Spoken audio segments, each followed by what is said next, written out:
Reporte 100.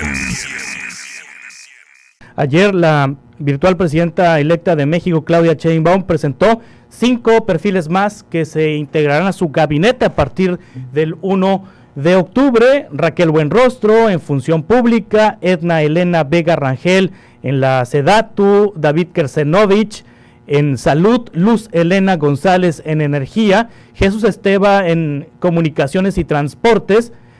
Son los 5 nombramientos que hizo ayer la virtual presidenta Claudia Sheinbaum, y se suma Rogelio Ramírez de la O en Hacienda, ratificado ya desde hace algunas semanas. Y para platicar sobre estos 5 perfiles anunciados ayer, le agradezco a Jorge David Aljovín, consultor, analista electoral, constitucional y parlamentario, que esté con nosotros esta mañana. Jorge, ¿cómo estás? Buenos días. Muy buenos días, mi querido Juan Carlos, un gusto saludarte. ¿Está del nivel esta quinteta está del nivel de la primera entrega que hizo la presidenta virtual Claudia Sheinbaum sobre su gabinete? En efecto, me parece que la doctora Sheinbaum ha anotado otro gol en esta segunda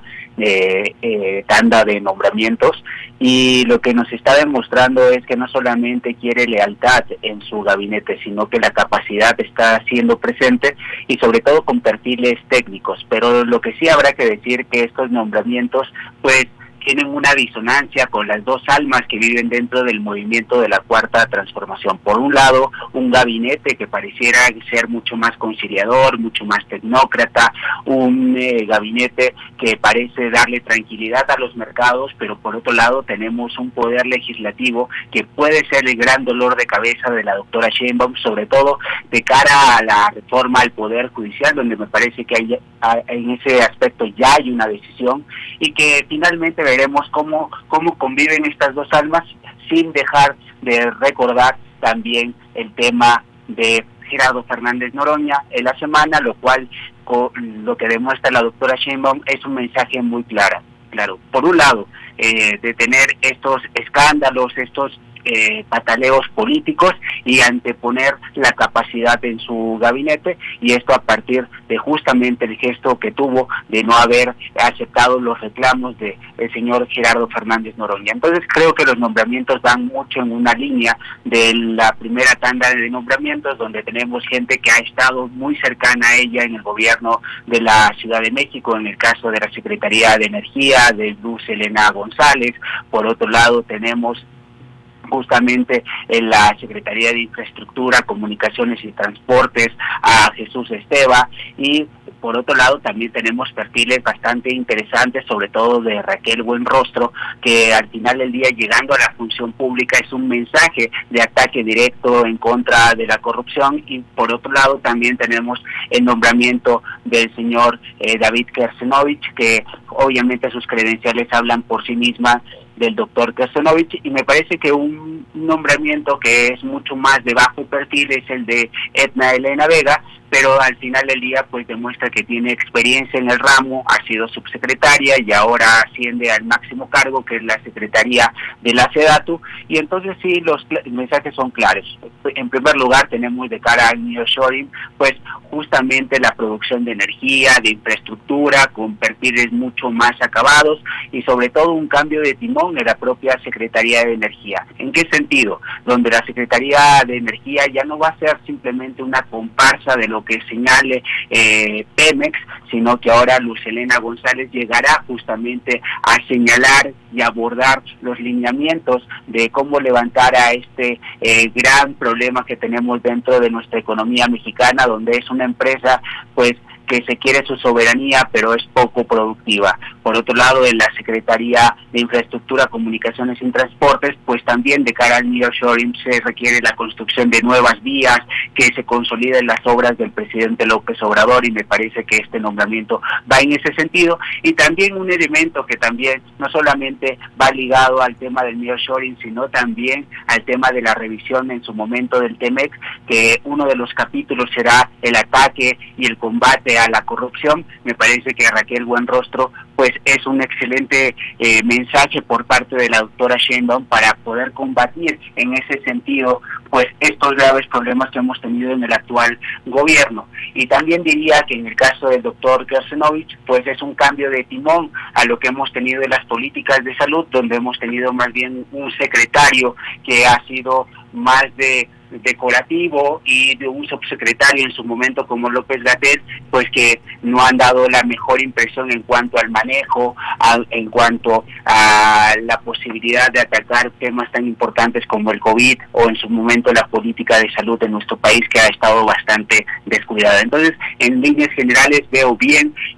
los nombramientos por parte de la doctora Sheinbaum, pero habrá que preguntarse qué sigue, los nombramientos más importantes, que son los de Secretaría de Gobernación, el Gabinete de Seguridad, y veremos si en esos nombramientos continúa en esta línea o se privilegiará los bloques duros, ideológicos y más tradicionales de Morena, donde pudiera hacer que la politiquería se haga presente, pero hoy por hoy el mensaje es capacidad más que lealtad, y entonces creo que hemos cambiado totalmente y va en el tono del discurso que en su momento también señalaba el presidente López Obrador. Continuidad con cambio, y estamos viendo que le está dando ese sello la doctora Claudia Sheinbaum. Sí, Jorge David, menos ideología, más ciencia, menos ideología, más técnica. Por ejemplo, lo que ayer dijo David Kersenovich cuando le preguntan al salir del museo donde se presentó a este gabinete, le preguntan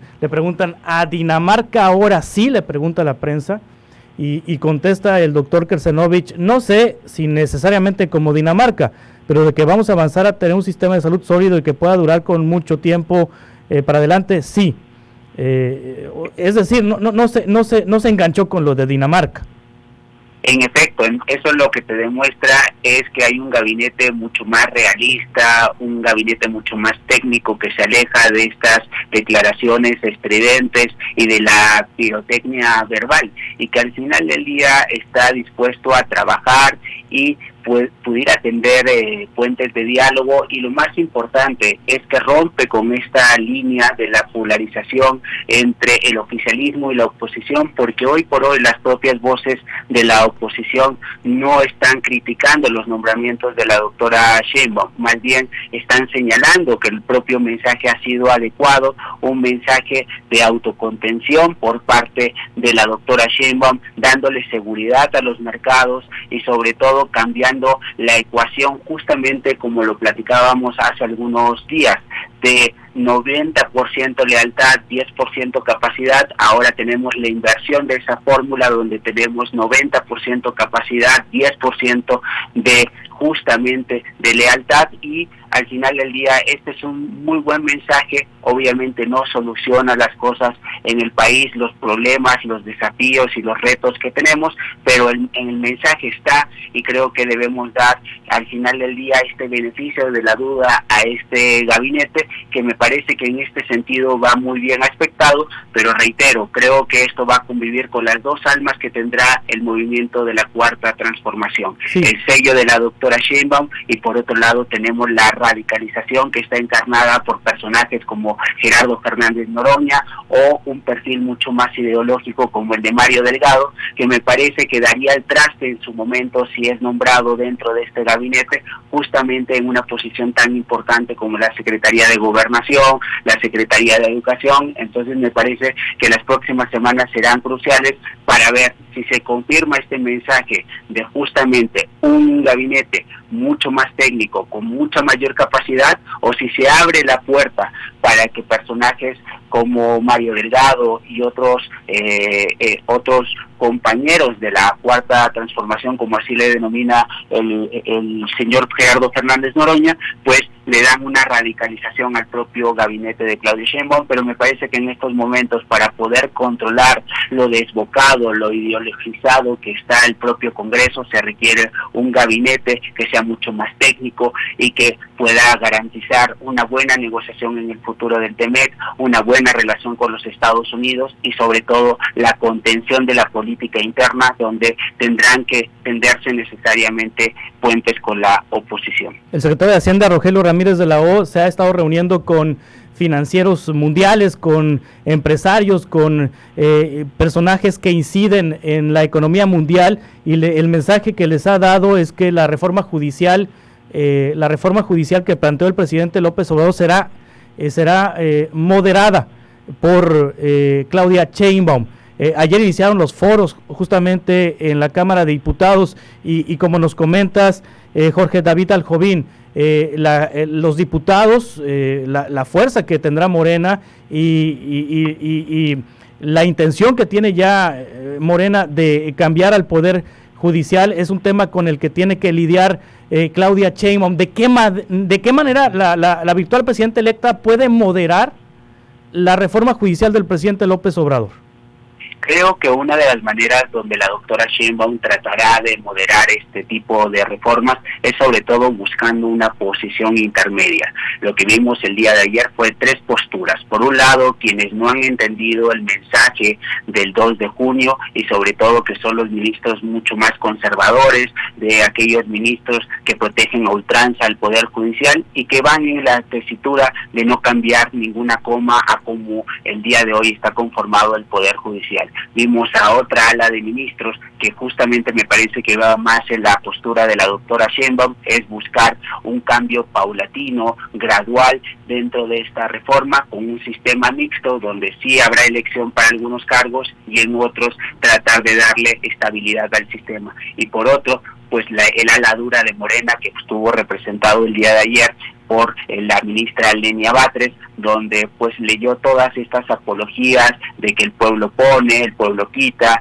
que justamente la justicia tiene que estar más cercana a la gente, que hay un mandato popular del 2 de junio. Entonces me parece que estas posiciones tendrán que moderarse dentro del propio Congreso, sobre todo pues con los propios mensajes que está dando la doctora Sheinbaum. Entonces creo que aquí lo que vamos a tener el día 1 de octubre es una gran incógnita. Si la doctora Sheinbaum continúa con la ruta del presidente López Obrador o si realmente le podrá dar este sello a su gobierno entrando y poniéndose la banda presidencial. Entonces creo que en este sentido, pues lo que ha demostrado en estos días es que se han notado dos tremendos golazos y que contra todo pronóstico ha logrado calmar a los mercados y por lo tanto la narrativa de poder señalar que pudiera haber una radicalización del movimiento que afecta al país, pues hasta el momento ha sido acallada y esperemos que las próximas semanas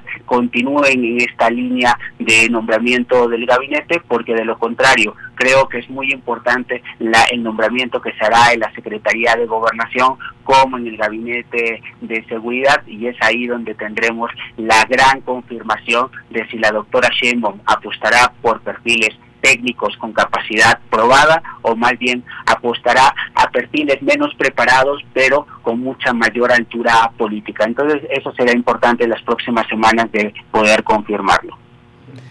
Jorge David Aljovín, muchas gracias como siempre por compartirnos tus análisis. Muchísimas gracias, mi querido Juan Carlos. Excelente fin de semana. Igualmente para ti. Reporte 100.